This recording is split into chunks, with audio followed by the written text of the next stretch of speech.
Hey guys, it's Moonlander back with another horror movie review, and today we're going to be looking at the movie called The Blackcoat's Daughter. Do you believe in God, John? Ever tried to look for him? I look for him in the unlikely things that happen. This movie was originally called February, and I guess it took about 15 months to get a US release of this movie.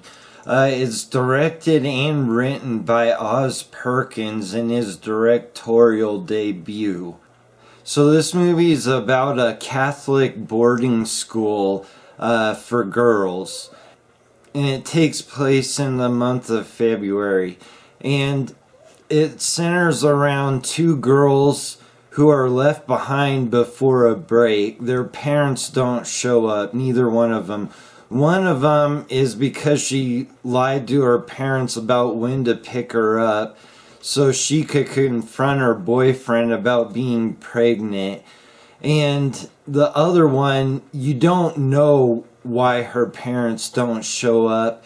But the very first thing they show you is she has a dream and she sees a destroyed car, and you assume it's her parents in it. Just calling to see where you and Mom are, if you're coming. Worst case, they come on Friday and everyone goes home and has a really nice break. After all, we can't let you live here. So they get left behind with two nuns. And there's a scene at the beginning of the movie where the main character tells the priest how she's disappointed that he's not going to be there to see her performance. There's something funny. You smiled a little. I just wish you could stay and see my performance.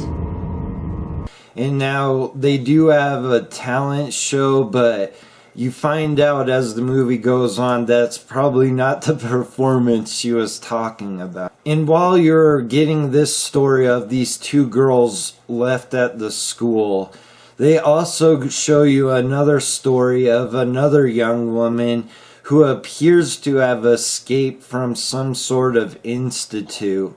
And she's sitting at a bus stop in the cold, and a man comes up to her, and him and his wife are on their way past where this girl is heading to, and they are religious and they want to help her, at least the husband does, so they take her with them. So after you're introduced to this character, you're shown back at the school how the one girl meeting her boyfriend discovers that the other girl staying with her has something going wrong with her.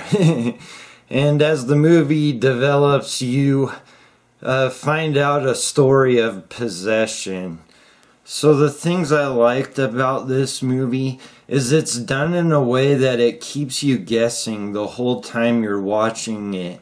And you're revealed little bits through flashbacks here and there.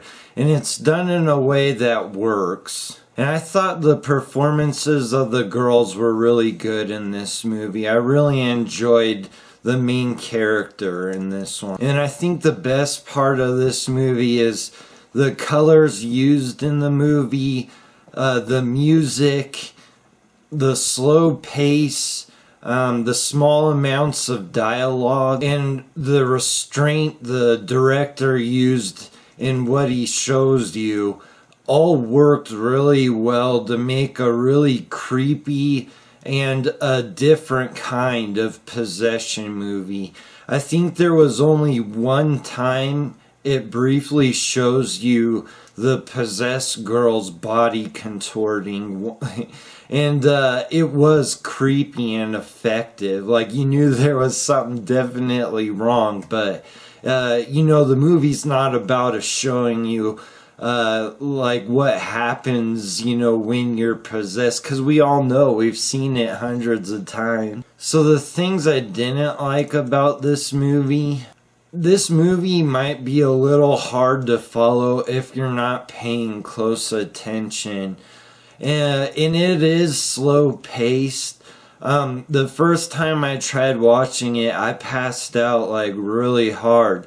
And then I went to watch it again and I even got drowsy on the second time.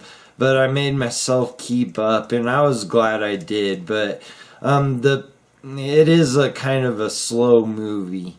Okay, and then you do see an exorcism in this movie, and I did not like this scene. It was the only scene I didn't feel like was very well done in this movie. I don't know if it's you don't know enough about the priest's character.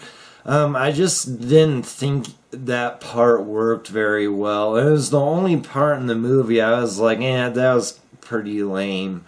And now they do give you some glimpses at a demon in this, and they chose just to do like a dark silhouette, and it almost looks kind of like a cartoon character.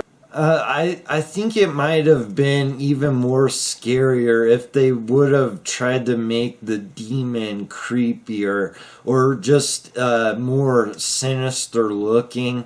So my final thoughts on this movie is it surprised me. Like wasn't sure I really wanted to watch this. It's called The Blackcoat's Daughter, and it had like a picture of two girls on the front. Like I thought it was gonna be one of those movies aimed at like a teenage female audience. But it's not. It's well acted and it's very well done. And for a directorial debut, I think it's quite an achievement what he accomplished with this movie. It's done in a unique and interesting way, and it's not really like any possession movie I've seen, and I think that's an achievement on its own. Now this movie may be boring to some people, but if you stick with it and give it your full attention, I really think this is a good horror movie, and I do highly suggest it. You don't get movies like this very often, so I'm going to give this movie an 8 out of 10. If you've seen this, let me know what you thought below. And please like and subscribe. Alright, see you guys on the next one.